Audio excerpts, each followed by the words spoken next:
Assalamualaikum warahmatullahi wabarakatuh.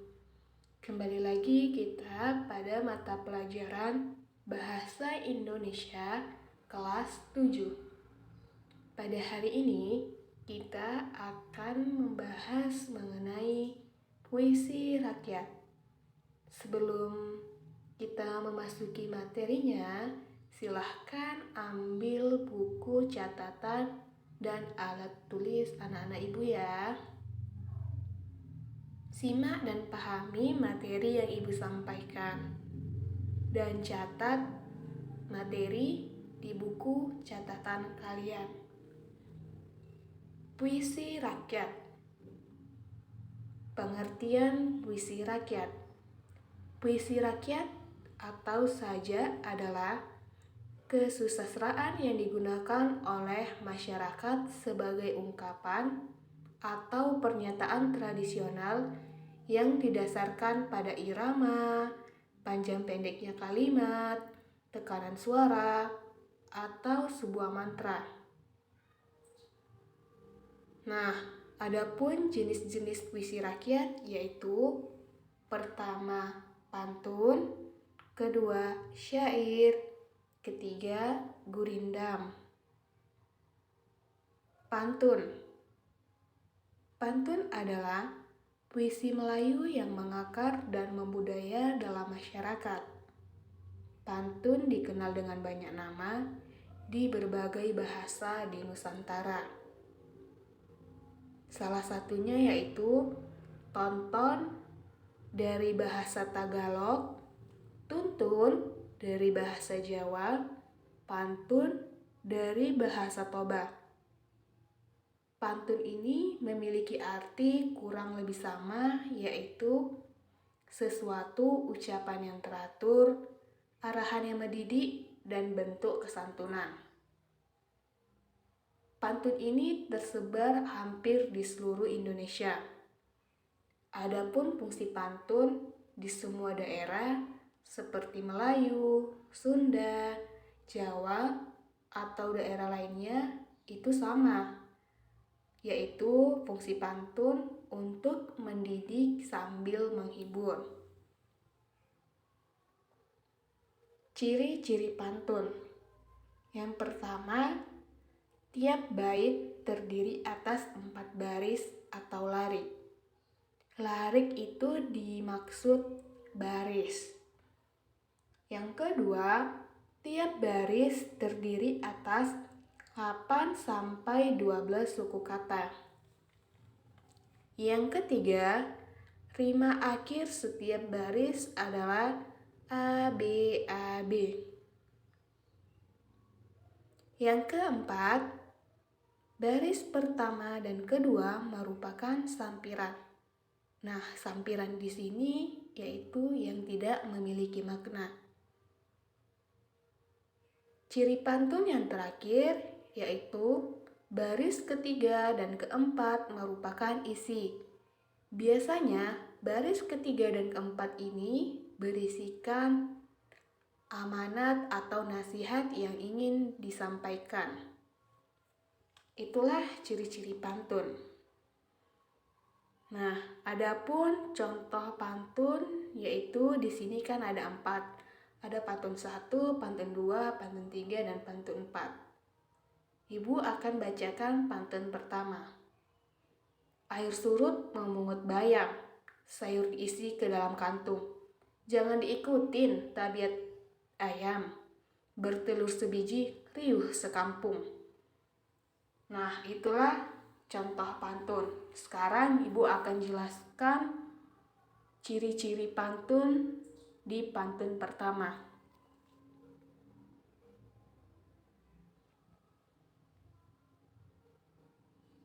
Nah, ciri pantun itu kan yang pertama ada tiap bait terdiri atas 4 baris atau larik. Nah, yang dimaksud baris yaitu nih baris. Baris pertama, baris kedua, baris ketiga, baris keempat. Ini dimaksud baris. Sedangkan yang dimaksud bait yaitu ini semua dimaksud bait.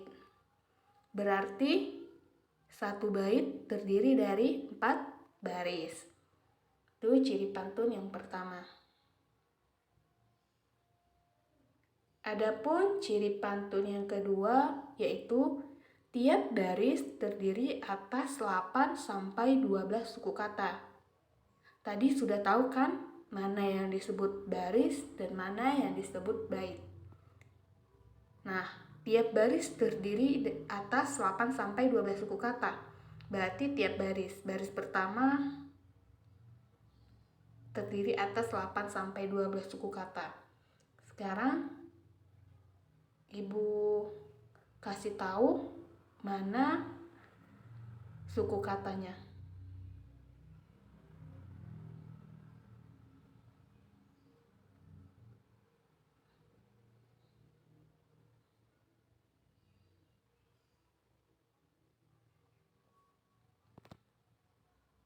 Air surut memungut bayam. Air surut memungut bayam. Itu termasuk suku kata. Sekarang kita hitung satu baris terdiri atas 8 sampai 12 suku kata. 1, 2, 3, 4, 5, 6, 7, 8, 9. Berarti satu baris di pantun pertama itu terdiri 9 suku kata.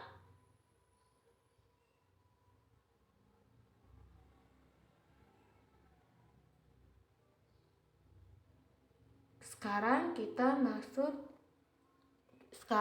masuk pada ciri pantun yang ketiga, yaitu rima akhir setiap baris adalah AB, AB.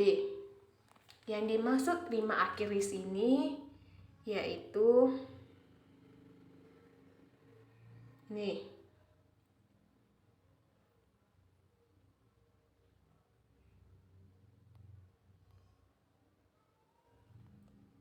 Em, eng.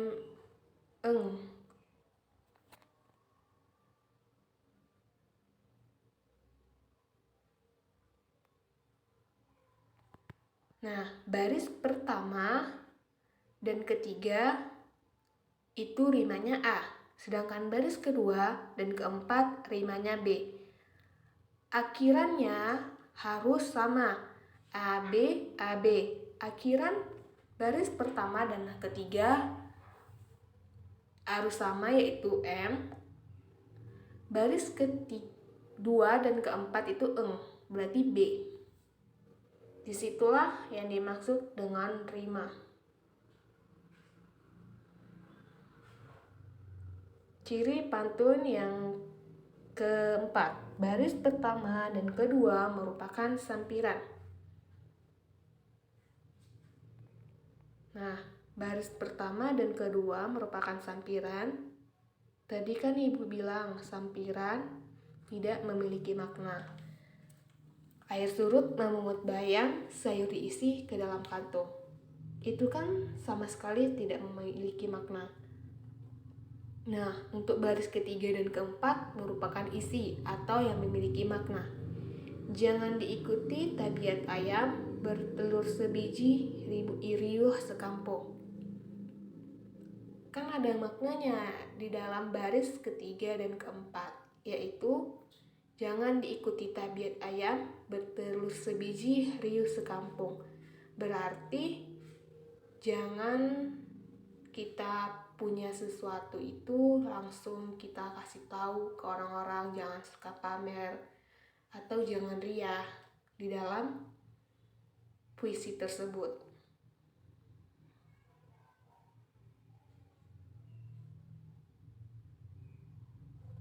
Nah, itulah ciri-ciri pantun yang terdapat pada pantun pertama. Untuk pantun kedua, ketiga, dan keempat bisa kalian baca dan bisa kalian cari ciri-ciri pantunnya.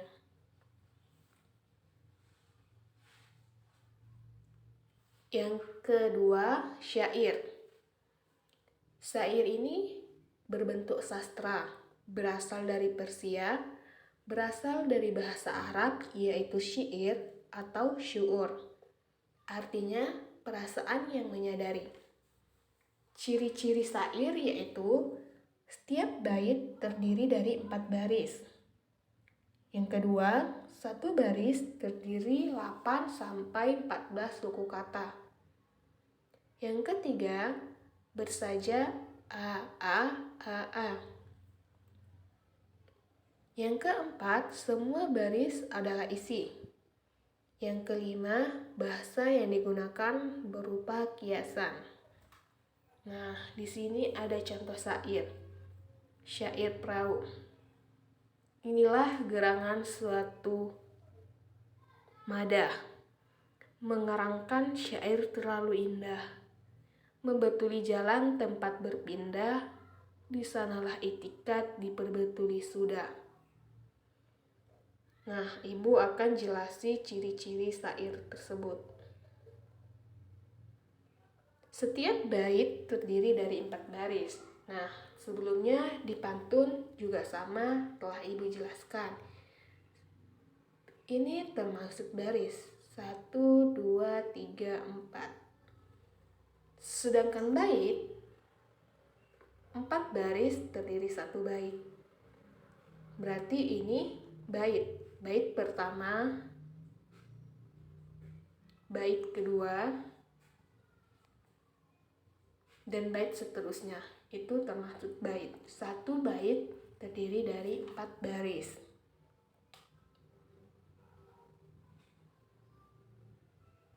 Yang kedua, 1 baris terdiri dari 8 sampai 14 suku kata.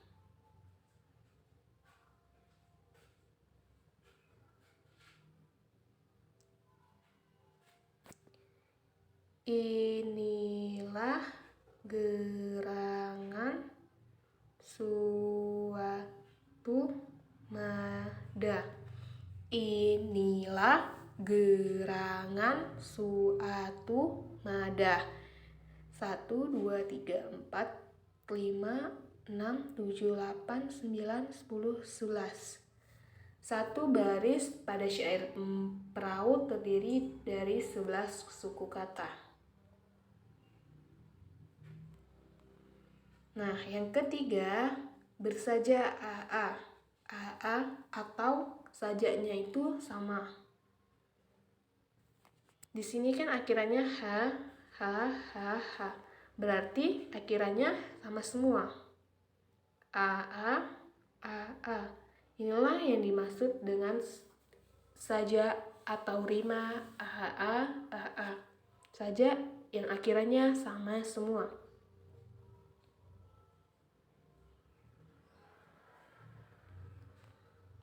Semua baris adalah isi. Semua baris ini dimaksud isi. Tidak ada sampirannya. Yang ketiga, gurindam. Gurindam adalah bentuk sastra yang berasal dari bahasa India, yaitu kirindam. Artinya mula-mula atau perumpamaan. Gurindam syarat nilai agama dan moral. Maksudnya, gurindam biasanya itu berisikan nilai agama dan nilai moral. Contoh, pekerjaan marah jangan dibela, nanti hilang akal di kepala. Ciri-ciri gurindam. Yang pertama, terdiri atas 2 baris dalam sebait.